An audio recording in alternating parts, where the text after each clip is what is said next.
Salam alaikum wa rahmatullah. Bonjour tout le monde. Toujours dans le cadre de l'intérêt de la distinction entre l'acte de commerce et l'acte civil.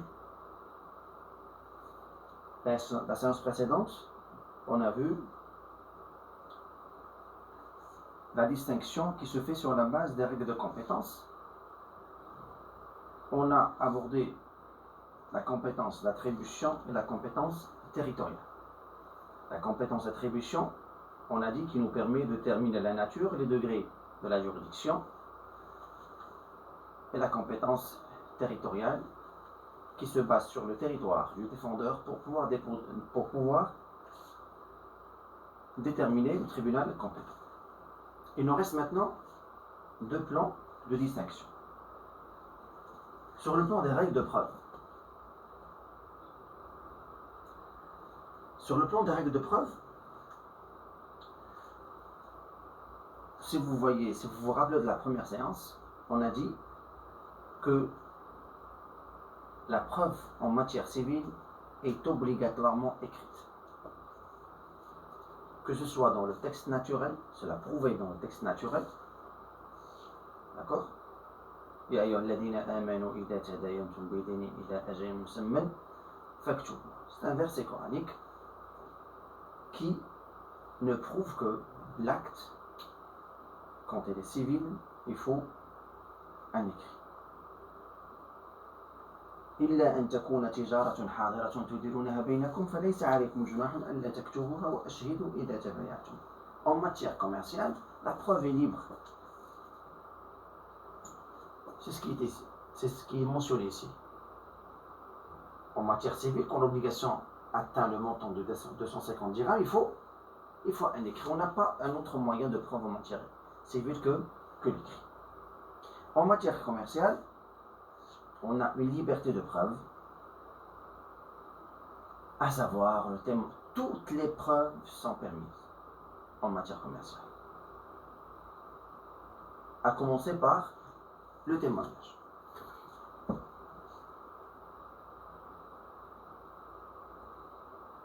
Bien sûr, on exige plutôt cette liberté de preuve en matière commerciale.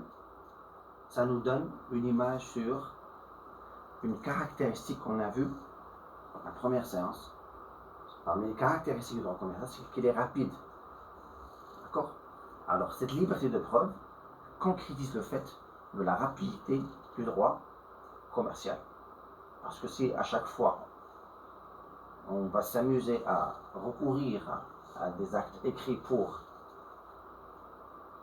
les transactions commerciales, ça va être une source de perte de temps. Et au commerce, quand on perd du temps, on perd de l'argent. Sur le plan des règles de fin, on commence par la solidarité. Tadamon. La solidarité n'a pas de place en matière civile. Deux civils, quand on dit solidaire, ça veut dire en cas de problème, ils partagent. D'accord? C'est ça la solidarité. Un civil qui vend un appartement à un autre civil, ils ne sont pas solidaires. Si des fissures apparaissent sur l'appartement, le vendeur n'a pas à réparer. Solidairement avec, non. Il n'est pas obligé. Sauf si le contrat le stipule expressément. Sauf si le vendeur s'engage envers l'acheteur qu'il sera solidaire avec lui pendant une durée, par exemple. 6 mois, 12 mois, ça dépend. Mais entre deux civils, pas de solidarité.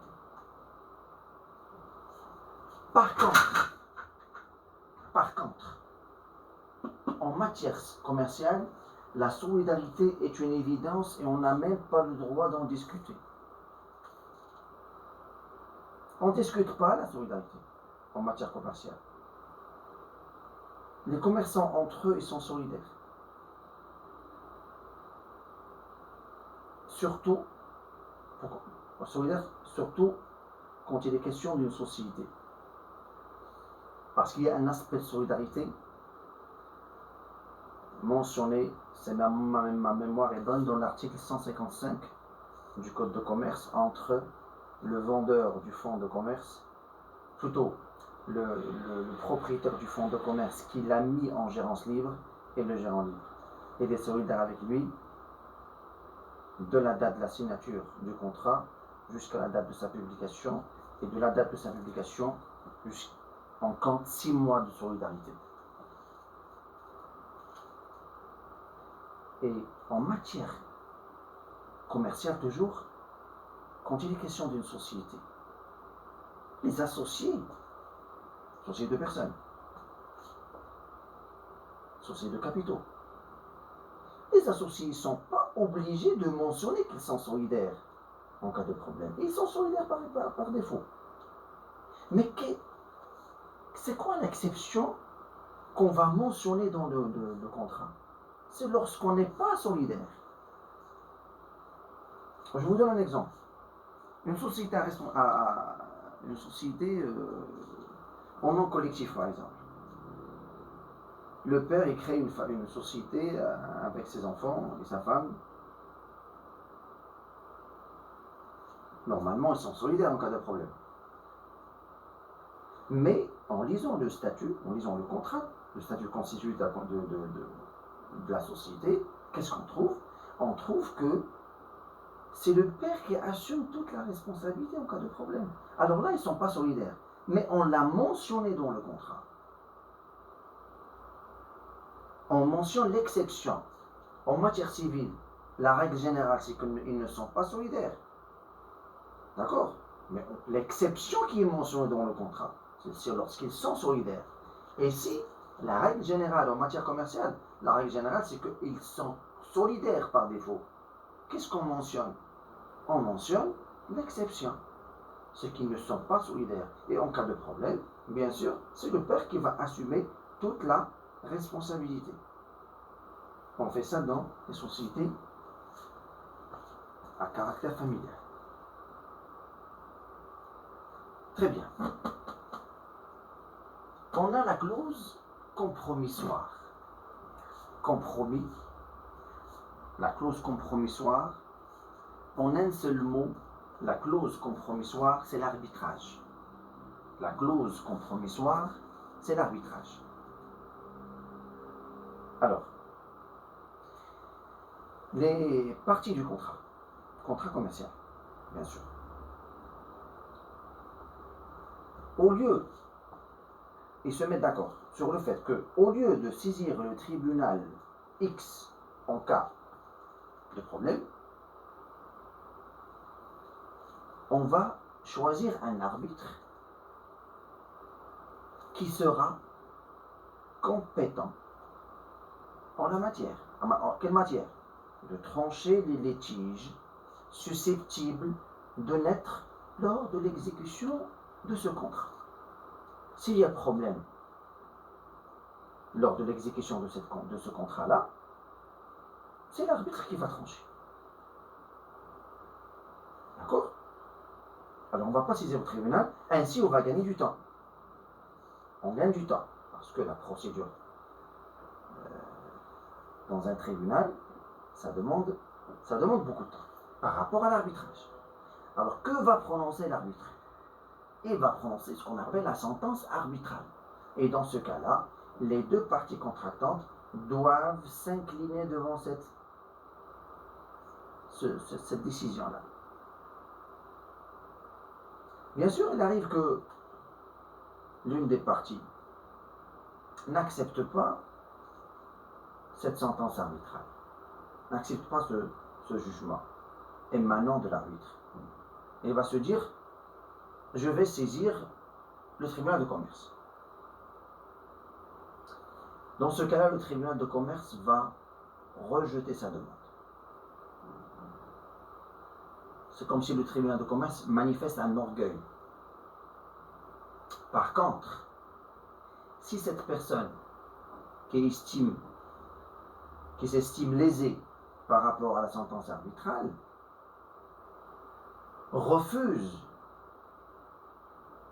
de respecter ce que l'arbitre avait décidé, l'autre partie a le droit dans ce cas-là de saisir le tribunal de commerce pour imposer l'autre partie à respecter la sentence arbitrale. Bon, à titre d'information, l'arbitrage, ça existe même au niveau des contrats internationaux. Alors c'est ça, c'est ce qu'on appelle la clause compromissoire. C'est l'arbitrage. Le droit pénal. Bon, vous connaissez qu'est-ce que le droit pénal? C'est le droit qui réprime les délinquants. Toutes sortes de délinquants. Délinquants classiques, délinquants actuels, comme les délinquants informatiques qui sont installés derrière leur PC. Hacker, crasher, cracker. 3 types de délinquants. Tout type de délinquant, il est réprimé par le droit pénal. Mais il existe un droit pénal des affaires qui sanctionne le non-respect de certaines règles du droit commercial, comme la banqueroute, c'est-à-dire la faillite. Ça fait très bon. Ça c'est un autre sujet, on va consacrer ça à une vidéo pour ça. Il y a une procédure à respecter concernant la faillite. Quand on ne respecte pas ce qui est mentionné concernant la faillite, concernant la contrefaçon, par exemple, on est sanctionné pénalement, même s'il s'agit des règles de droit commercial. Parce qu'on sait qu'en droit commercial, vous ne pouvez pas trouver des sanctions pénales. Mais on a créé un droit pénal des affaires pour sanctionner le non-respect d'un ensemble de règles de droit commercial, à savoir la banqueroute, la contrefaçon, les textes spéciaux sur la SA, etc. Alors, on a le droit pénal que vous connaissez tous, et on a le droit pénal des affaires, réservé à sanctionner pénalement le non-respect d'un ensemble de règles du droit commercial. Et enfin, on a ce qu'on appelle la prescription. La prescription. La prescription, en arabe, taqadum. On dit un jugement est prescrit. Un jugement est prescrit. Saqata hukmun bit taqadum. Un jugement est prescrit. Saqata hukmun bit. C'est-à-dire, c'est comme si le jugement tombe en brèche. Il perd sa valeur. Pourquoi? Parce qu'il n'a pas été exécuté du fait que la personne concernée n'est pas là. Elle a pris la fuite, par exemple. Si le problème ou le jugement émane des tribunaux de droit commun, ça veut dire que le problème était civil, le jugement est prescrit après 15 ans. Et en droit commercial, le jugement est prescrit après 5 ans. Je récapitule. L'intérêt de la distinction entre l'acte de commerce et l'acte civil se fait sur la base de 3 plans. Sur le plan des règles de compétence, sur le plan des règles de preuve, sur le plan des règles de fond. Sur le plan des règles de compétence, on a vu la compétence d'attribution et la compétence territoriale. Sur le plan des règles de preuve, on a vu comment la preuve est libre en matière commerciale et comment elle est écrite en matière civile. Sur le plan des règles de fond, on a vu la solidarité en matière civile et en matière commerciale, la clause compromissoire qu'on trouve dans les contrats commerciaux, le droit pénal et le droit pénal des affaires, et on a trouvé on a vu la prescription. Je vous remercie infiniment. On se voit la vidéo prochaine, Inch'Allah. Salam alaikum wa rahmatullah.